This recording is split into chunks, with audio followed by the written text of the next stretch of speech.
Hey guys, Coach Bill Sandil coming to you from Chandler, Arizona. And for the next 10 minutes, I'll be your personal hitting coach. It's the end of a good work week. Spring training is winding down in Arizona. There's been some games already played, but everybody starts playing on the 28th. I've been asked a couple times this week alone if I had to give my top 5 tips on what the secrets are to hitting. Tip number 1, where do you set your hands prior to launch, prior to swing? I see a lot of young players that when they stride out, that their hands are coming forward with them as they move their body forward. And we really have to understand what striding out means. But the hand set is what I talk about with my guys in our sessions is where does my hand have to set from? And this set position is actually where the barrel is going to launch. So a lot of guys will over rotate and they'll tuck it behind them, and then they'll become very rotational when they swing because they have to push their hands. And we're going to talk about that, the hand position. So number 1 is hand set. We want to be able to set our hands in a good athletic position. And then from hand set, we also look at bat position. So they go together. So if you have a bat that's here, if you set your hands and your barrel's here and your barrel tipping forward and your hands are too high, that's a long way around to get to your connection point. So setting our hands at a proper depth, away from our body so our hands are loose, it's not tucked behind us, and then having a good bat position where the butt of the bat is facing the catcher's feet, because it's a lot easier to go from here to here than it is to go from here to here. So I see a lot of kids with a lot of hand movements and then they drop their hands into when they swing. So again, remember, keeping your hands at a perfect set position prior to launch, and then good bat position is number 1, and I think the most important thing as we start this process. Okay guys, so here's tip number 2, here's secret number 2. And just keep in mind that a lot of these secrets, and I'm going to give you 5, but all of these secrets have subcategories underneath them that we can really expand on, right? So we talked about having a good foundation when you start, making sure that you understand what your body feels like, having a great hand set, barrel depth, knowing which way your barrel's going, being under control. Now, the second secret to hitting to me is the hand pivot point. A lot of guys don't know the hand pivot point or can't understand what the hand pivot point does. We talk about the body being divided into 2 halves. So you have an upper half and you have a lower half. And so when I do my analysis, I focus on upper half and lower half, and then having both of those sync up, because when you talk about the kinetic chain and how the body functions at launch and how it swings, is your body's got to work in unison with everything else. You can't have independent movements, right? So we talk about mirroring.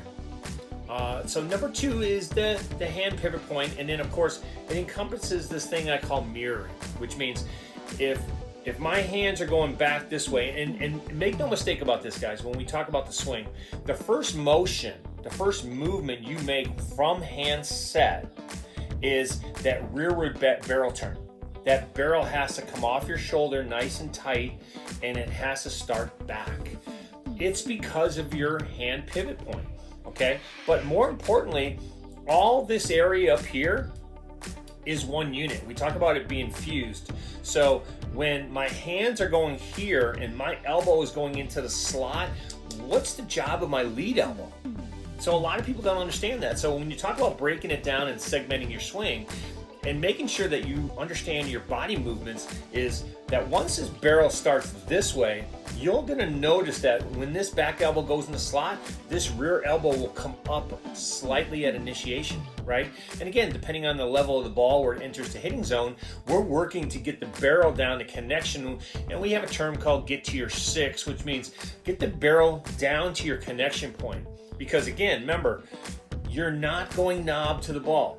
When you go knob to the ball, all this area here never gets in the hitting zone until later, right? When we work that hand pivot point, the barrel comes off your shoulder nice and tight behind you, and then we're able to turn, using that hand pivot point, turn that barrel into connection. So that is so important, and we got to really understand how that movement works.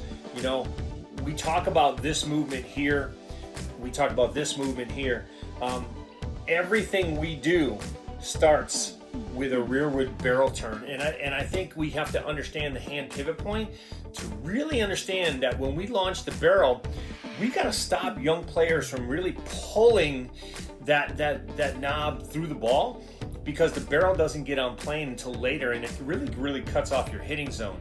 So that's number 2. And like I told you guys, as we progress through this, there's also a lot of subcategories. So take notes, make sure you're writing a lot of this stuff down, because obviously you're going to have to dissect some of this stuff. But again, remember, the hand pivot point, understanding what everything does when you launch, that's number 2. So let's move on to number 3.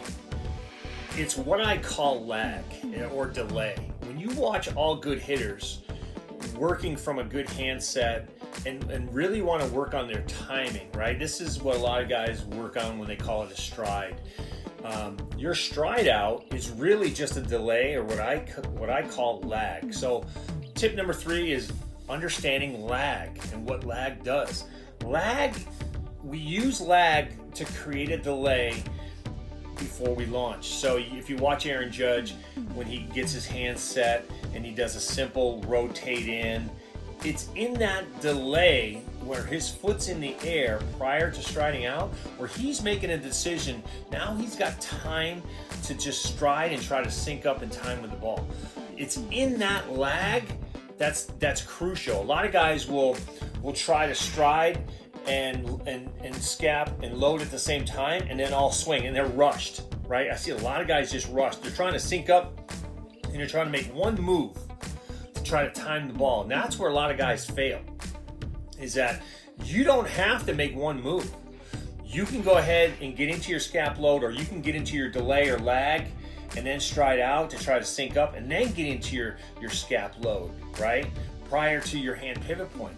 But again, remember, understanding lag, understanding delay when you're trying to do your timing, whether it's toe tap, leg kick, pick up and stride out. And again, when I see a lot of guys today where they do a slight open stance and they just pick up their front leg and then they stride out, there is a delay when they do that. And that's where your timing, that's where everything kind of syncs up. So unless you have a good lag, unless you're well prepared, be ready to swing the bat at release, you won't time the ball at all. So lag is probably the most important tip I can give you out of this 5, is that you need to have everything done prior to swing.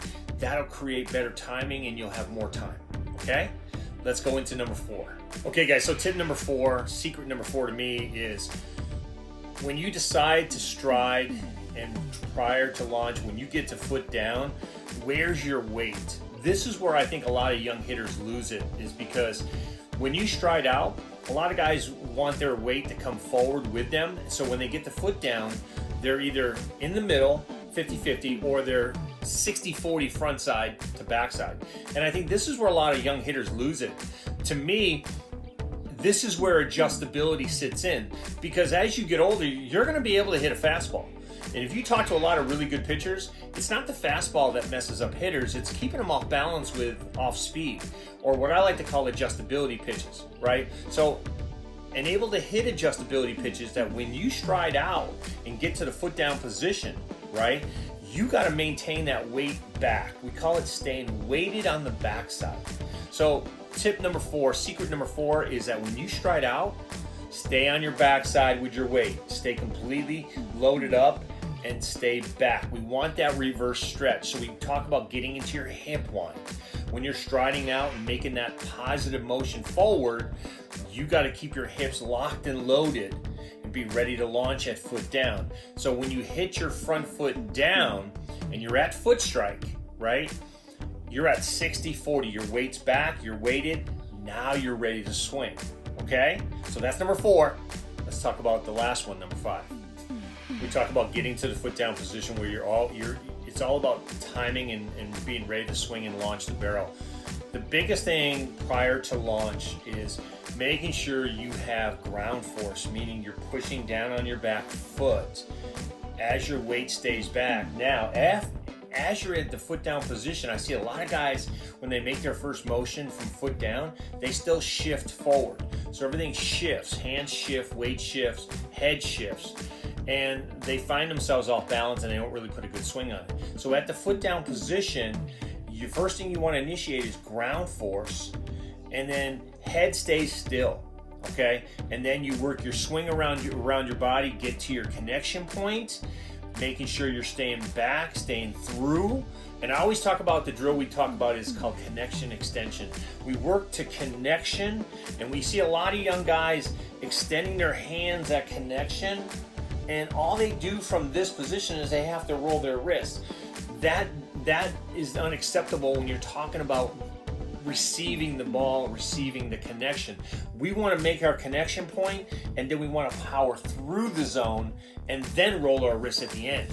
So again, remember, staying weighted, and then obviously when you're ready to launch the barrel at foot down, initiate your ground force, get to connection extension. Once you receive the ball at connection, power through the ball, roll off, good strong finish. So those are my 5 secrets, 5 tips that I think you could really dissect and really get a lot out of. Thank you for whoever sent that question in to me, because I think it's very valid when you're training your own kids to have this systematic approach to what you really want to look for.